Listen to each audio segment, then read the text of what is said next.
बच्चों, आज हम कविता पढ़ने जा रहे हैं पतंग। ये जो है श्री आलोक धनवा जी ने लिखी है। इसका सारांश मैंने लिख रखा है जिसको मैं आपके सामने पढ़ रही हूँ, और उसके बाद जो है मैं चैप्टर एक्सप्लेन करूँगी, फिर आपको क्वेश्चन आंसर करने होंगे।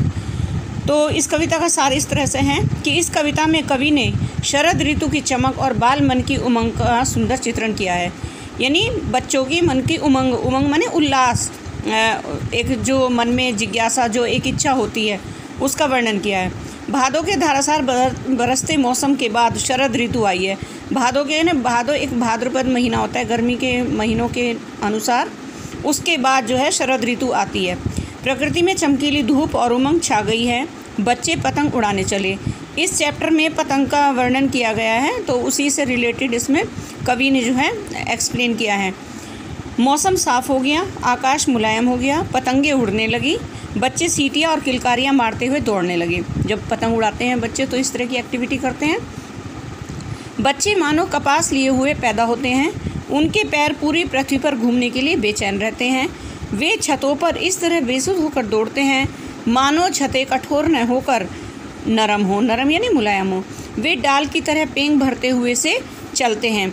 उनकी गति पाकर दिशाएं मृदंग की भांति बजने लगती हैं। मृदंग जो है एक इंस्ट्रूमेंट है, तो उसकी तरह से बजने लगती हैं।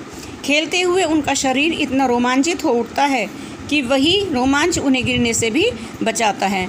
मानो पतंगों की ऊंचाइयां उन्हें गिरने से रोक लेती हैं। यानी इस में जो कविता में जो है बच्चों के पतंग उड़ाने से संबंधित वर्णन कवि ने किया है कि जिस टाइम बच्चे पतंग उड़ाते हैं, पतंग उड़ाने का मौसम आता है और बच्चे पतंग उड़ाते हैं, तो उन्हें छत का गर्म होना या ठंडा होना या कठोर होना, इस चीज़ का उन्हें कोई एहसास नहीं होता। वे उस पतंग उड़ाने की मस्ती में रहते हैं। बच्चे मानो पतंगों के साथ ही उड़ते हैं। कभी कभी वे छतों के खतरनाक किनारों से गिर जाते हैं, तब उनका साहस और आत्मविश्वास और भी अधिक बढ़ जाता है। यानी जब वो किनारों से गिर जाते हैं और बच जाते हैं, तब उनका साहस और आत्मविश्वास और भी अधिक बढ़ जाता है। अब आपके सामने मैं इस कविता को एक्सप्लेन करने जा रही हूँ। तो देखो, कविता में लिखा है कि सबसे तेज बौछारे गई भादो गया, सवेरा हुआ खरगोश की आंखों जैसा लाल सवेरा। शरद आया पुलों को पार करते हुए, अपनी नई चमकीली साइकिल तेज चलाते हुए, घंटी बजाते हुए, जोर जोर से चमकीले इशारों से बुलाते हुए, पतंग उड़ाने वाले बच्चों के झुंड को चमकीले इशारों से बुलाते हुए, और आकाश को इतना मुलायम बनाते हुए कि पतंग ऊपर उठ सके। में कवि कहता है कि भाद्रपद का महीना बीत गया। इस महीने में बहुत तेज़ तेज़ बारिश हुई, और बारिश के बाद जो शरद ऋतु का मौसम है वो आ गया। यह ऋतु इतनी उजली थी कि मानो अंधेरे के बाद सवेरा हो गया हो। जैसे बारिश के मौसम में घना अंधेरा छा जाता है और उसके बाद मौसम साफ हो जाता है, तो इस तरह से कवि ने इसको उपमा दी है।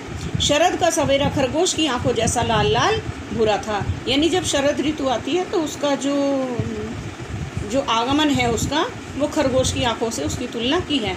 शरद का जो महीना है वो इस तरह से उमंग और उल्लास और चमक से भरपूर होकर छा गया, जैसे कोई बच्चा उत्साह से भरा हुआ कई पुलों को पार करते हुए अपनी चमकीली साइकिल को तेज़ी से चलाते हुए, जोर जोर से घंटियाँ बजाते हुए और पतंग उड़ाने वाले बच्चों को चमकीले इशारों से बुलाते हुए वहाँ आ गया हो। कहने का मतलब है, कवि कहना चाहता है कि शरद ऋतु में चारों ओर उत्साह है, उमंग है, धूप की चमक है, मीठा मीठा शोर है, खेलने के इशारे हैं और पतंगबाजी का माहौल है। कि पतंग ऊपर उड़ सके, दुनिया की सबसे हल्की और रंगीन चीज़ें उड़ सके, दुनिया का सबसे पतला कागज़ उड़ सके, बांस की सबसे पतली कमानी उड़ सके, कि शुरू हो सके सीटियों, किलकारियों और तितलियों की इतनी नाजुक दुनिया। यानी इन पंक्तियों में उस समय का वर्णन किया गया है जब बच्चे पतंग उड़ाते हैं। यानी पतंग को ऊपर उठाने के लिए वो सभी इकट्ठे हो जाते हैं, और दुनिया के सबसे हल्की और रंगीन चीज़ क्या होती है? हल्की चीज़ पतंग, वो जो है उसको वो उड़ा सकें, और ये सबसे पतले कागज़ से बनाई जाती है। बांस की कमानी इसमें लगाई जाती है, और शुरू हो सके सीटियाँ, और जो वो पतंग उड़ाते हैं और जितनी पतंग उनकी ऊंचाई पर जाती है उतने ही बच्चे खुश होते हैं। सीटियाँ और किलकारियाँ उनकी निकलती हैं। जन्म से ही वे अपने साथ लाते हैं कपास, पृथ्वी घूमती हुई आती है उनके बेचैन पैरों के पास। जब वे दौड़ते हैं बेसुध, छतों को भी नरम बनाते हुए, दिशाओं को मृदंग की तरह बजाते हुए। जब वे पेंग भरते हुए चले आते हैं डाल की तरह लचीले वेग से, अक्सर छतों के खतरनाक किनारों तक, उस समय गिरने से बचाता है उन्हें सिर्फ उनके ही रोमांचित शरीर का संगीत। पतंगों की धड़कती ऊंचाइयां उन्हें थाम लेती हैं महज एक धागे के सहारे। यानी उन्हें देखकर ऐसा लगता है कि जैसे बच्चे जन्म के साथ ही अपने शरीर के साथ कपास ले आए हों। यानी जब वो घूमते हैं छतों पर तो उस छत के पृथ्वी घूमती आती उनके बेचैन पैरों के पास, और ऐसा लगता है कि पृथ्वी घूम कर, ये नहीं, उनको ये एहसास नहीं होता कि वो छतों पर खुद घूम रहे हैं, बल्कि उनको ये एहसास होता है कि पृथ्वी उनके पैरों के नीचे घूम रही है, क्योंकि वो पतंग जब वे उड़ते हैं बेसुध छतों को भी नरम बनाते हुए। यानी जब वो पतंग उड़ाने में इतने मदमस्त हो जाते हैं कि उन्हें छत के कठोर होने का भी एहसास नहीं होता। वे बेसुध होकर दौड़ते हैं और उनको वो कठोर छत भी मुलायम लगती है। दिशाओं को मृदंग की तरह बजाते हुए जब पेंग भरते हुए चले आते हैं, और ऐसा लगता है कि दिशाएं जो हैं वो मृदंग बजा रही हों, और वो जो है पेंग बढ़ाते हुए से, पेंग बढ़ाने का मतलब है बहुत तेज़ी से इधर से उधर दौड़ लगाते हुए घूमते हैं डाल की तरह लचीले वेग से, अक्सर छतों के खतरनाक किनारों तक।